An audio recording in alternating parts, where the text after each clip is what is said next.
சிவனின் ஊர்வலம். ஓம் சாந்தி. சிவதந்தை பிரியதர்ஷனாக இருக்கின்றார். நாம் அனைவரும் பிரியதர்ஷினிகளாக இருக்கின்றோம்.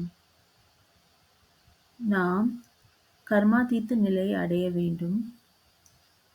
நாம் கர்மயோகிகளாக இருந்து தந்தையின் நினைவில் இருந்தபடியே அனைத்து பாவங்களையும் பஸ்பமாக்கிவிட்டு நாம் ஒரு தந்தையிடம் நிச்சயதார்த்தம் ஏற்பட்டதால் நாம் அவரின் நினைவிலேயே இருந்து அவரை மறக்காமல் இருக்கின்றோம்.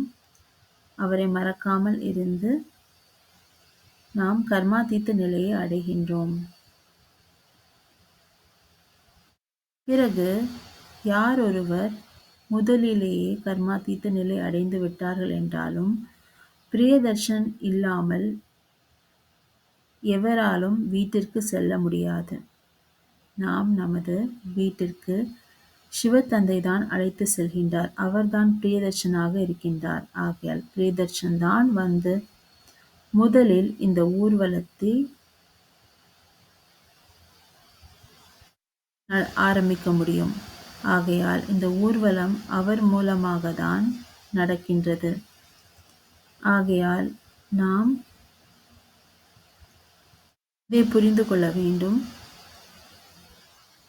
அவர் நாம் அனைவரையும் மலர்களாக ஆக்குகின்றார். நாம் காம சிதையில் விழுந்து விட்டுள்ளோம்.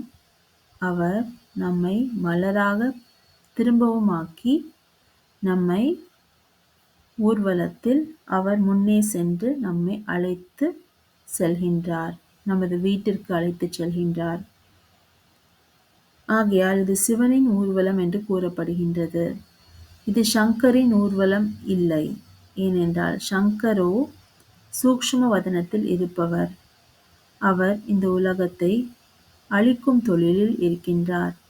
ஆகையால் இது சங்கரின் ஊர்வலம் என்று சொல்லிவிட்டார்கள். ஆனால் இது சிவ தந்தையின் ஊர்வலமாக இருக்கின்றது. அனைவரும் சிவனின் குழந்தைகளாக ருத்ர மாலையில் இருப்பவர்களாக இருக்கின்றார்கள். ஆகையால் இந்த உலகம் முழுவதும் படைப்பவராக இருப்பவர் சிவனாக இருக்கின்றார். சிவன்தான் திரிமூர்த்தியின் தொழில்களை அவர் செய்து கொண்டிருக்கின்றார்.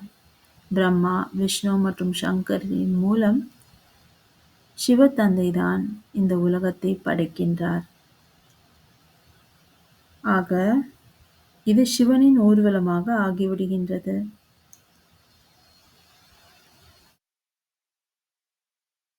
நாம்